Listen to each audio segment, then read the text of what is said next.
ਬਿਸਮਿਲ੍ਲਾਹਿਰਰਹਿਮਾਨਿਰਰਹੀਮ।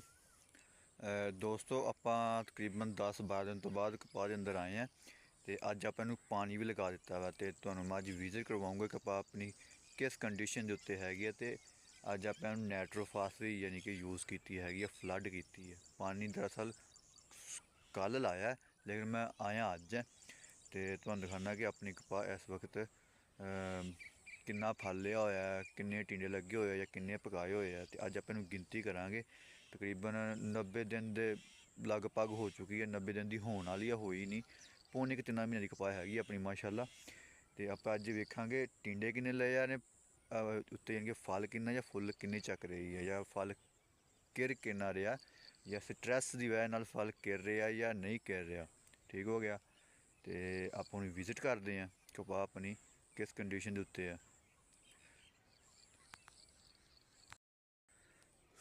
ਮਾਸ਼ਾਅੱਲਾ ਆ ਆਪਣੀ ਕਪਾਸ ਦੀ ਫੀਲਡ ਹੈ ਅਤੇ ਲਸ਼ ਗਰੀਨ ਸਾਰੀ ਮਾਸ਼ਾਅੱਲਾ ਇਸੇ ਤਰ੍ਹਾਂ ਵਾ ਬਿਹਤਰੀਨ ਕਪਾਸ ਹੈਗੀ ਹੈ। ਠੀਕ ਹੋ ਗਿਆ। ਅਤੇ ਫੁੱਲਾਂ ਨਾਲ ਭਰੀ ਹੋਈ ਹੈ। ਅਤੇ ਤੁਹਾਨੂੰ ਮੈਂ ਦਿਖਾਉਂਦਾ ਕਿ ਆਪਣੇ ਆ ਦੇਖੋ ਨਾ, ਪਾਣੀ ਆਪਾਂ ਲਗਾਤਾ ਅਤੇ ਸਪਰੇਅ ਵੀ ਕੀਤੀ ਸੀ। ਅਤੇ ਇੱਕ ਮਾਸ਼ਾਅੱਲਾ ਇੱਕ ਤਰ੍ਹਾਂ ਦਾ ਬੂੜਾ ਤਿਆਰ ਹੋ ਗਿਆ ਵਿੱਚ। ਆਪਾਂ ਦਰਅਸਲ ਤੇ ਪਿਛਲੇ ਸਾਲ ਤਿਲ ਲਗਾਏ ਸੀ, ਇਸ ਸਾਲ ਤਾਂ ਆਪਾਂ ਕਪਾਹ ਲਗਾਈ ਹੈਗੀ ਹੈ। ਠੀਕ ਹੋ ਗਿਆ। ਤੁਹਾਨੂੰ ਮੈਂ ਦਿਖਾਉਣਾ ਕਿ ਕਪਾਹ ਨੇ ਫਲ ਕਿੰਨਾ ਲਿਆ ਹੋਇਆ, ਟਿੰਡੇ ਕਿੰਨੇ ਲੱਗੇ ਹੋਏ ਆ। ਤੁਹਾਨੂੰ ਮੈਂ ਕੋਈ ਵੀ ਬੂਟਾ ਦਿਖਾ ਦਿੰਦਾ ਮੈਂ ਅੰਦਰੋਂ, ਕਪਾਹ ਦੇ ਅੰਦਰੋਂ। ਚਲੋ ਆਪਾਂ ਇੱਥੇ ਹੀ ਯਾਨੀ ਕਿ ਚੈੱਕ ਕਰ ਲੈਂਦੇ ਹਾਂ। ਆਹ ਪੌਦਾ ਚੈੱਕ ਕਰਦੇ ਹਾਂ ਆਪਾਂ।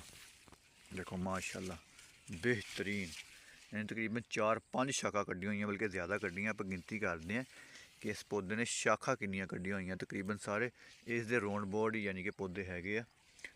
ਠੀਕ ਹੋ ਗਿਆ। ਅਤੇ ਆਪਾਂ ਇਹਨੂੰ ਗਿਣਦੇ ਹਾਂ। 1, ਠੀਕ ਹੋ ਗਿਆ, 2, 3, 4, 5, ਉਹ ਪਰਲਾ 6, 7, 8, 9, 10, 11, 12, ਤਕਰੀਬਨ 12 ਸ਼ਾਖਾਂ ਕੱਢੀਆਂ ਹੋਈਆਂ ਫੀ ਬੂਟੇ ਨੇ। ਇਕੱਲਾ ਇਹ ਬੂਟਾ ਨਹੀਂ, ਆ ਵੀ ਬੂਟਾ ਚੈੱਕ ਕਰ ਸਕਦੇ ਹਾਂ। ਦੇਖੋ 1, 2, 3,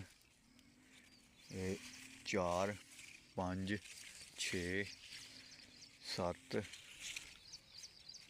8, 9 ਅਤੇ ਉੱਤੇ 10, ਯਾਨੀ 10, 12 ਸਾਰੀ ਕਪਾਹ ਨੇ ਇਸੇ ਤਰ੍ਹਾਂ ਮਾਸ਼ਾਅੱਲਾ ਸ਼ਾਖਾਂ ਕੱਢੀਆਂ ਹੋਈਆਂ। ਸ਼ਾਖਦਾਰ ਆਪਣਾ ਵੈਰਾਈਟੀ ਵਾਲਾ ਬੀਜ ਸੀ।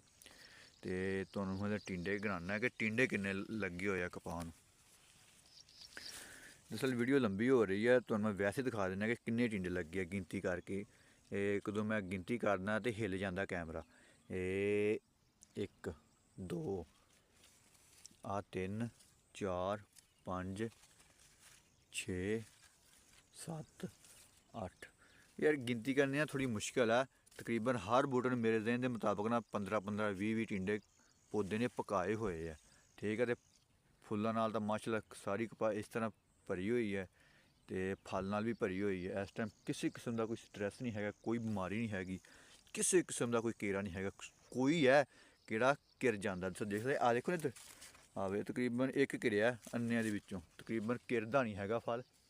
ਠੀਕ ਹੈ ਨਾ। ਅਤੇ ਮਾਸ਼ਾਅੱਲਾ ਸਾਰੀ ਇਸੇ ਤਰ੍ਹਾਂ ਕਪਾਹ ਹੈਗੀ ਹੈ। ਕੋਈ ਕਿਰਦਾ ਲੇਕਿਨ ਕੀੜਾ ਨਹੀਂ ਹੈਗਾ ਕਪਾਹ ਨੂੰ। ਕਿੰਨੀ ਗਰਮੀ ਹੈ ਨਾ, ਅਤੇ ਇਸ ਚੀਜ਼ ਤੋਂ ਮਹਿਫੂਜ਼ ਹੈ। ਨਾ ਇਹਦੇ ਅੰਦਰ ਕੋਈ ਸਬਜ਼ੇਲਾ, ਨਾ ਸਫੈਦ ਮੱਖੀ, ਨਾ ਥ੍ਰਿਪਸ ਦਾ ਹਮਲਾ, ਕਿਸੇ ਬਿਮਾਰੀ ਦਾ ਹਮਲਾ ਨਹੀਂ ਹੈਗਾ ਹਾਲੇ ਤੱਕ। ਕੋਈ ਵੀ ਕਿਸੇ ਕਿਸਮ ਦੀ ਇਹਦੇ 'ਤੇ ਆਪਾਂ ਸਪਰੇਅ ਨਹੀਂ ਕੀਤੀ ਹੈਗੀ।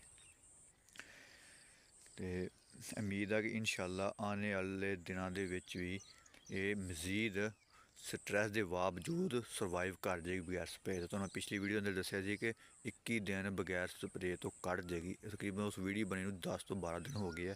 ਉਮੀਦ ਆ ਕਿ 15 ਦਿਨ ਹੋਰ ਕਪਾਹ ਬਗੈਰ ਸਪਰੇਅ ਤੋਂ ਕੱਢ ਜਾਏਗੀ। ਅਤੇ ਅਗਾਂਹ ਜੋ ਵੀ ਅਪਡੇਟ ਹੋਏਗੀ ਤੁਹਾਨੂੰ ਮੈਂ ਵਕਤ ਦੇ ਨਾਲ ਇਸ ਖਾਸ ਤੌਰ 'ਤੇ ਕਿਹੜਾ ਆਹ ਵਰਾਇਟੀ ਹੈ ਨਾ 200, ਇਹਦੇ ਮਤਲਬ ਤੁਹਾਨੂੰ ਮੈਂ ਮੁਕੰਮਲ ਵੀਡੀਓ ਵਲੋਗ ਬਣਾ ਕੇ ਦਿਖਾਉਂਦਾ ਰਹੂੰਗਾ ਕਿ ਇਹ ਕਿਸ ਤਰ੍ਹਾਂ ਪਰਫੋਰਮ ਕਰ ਰਹੀ ਹੈ।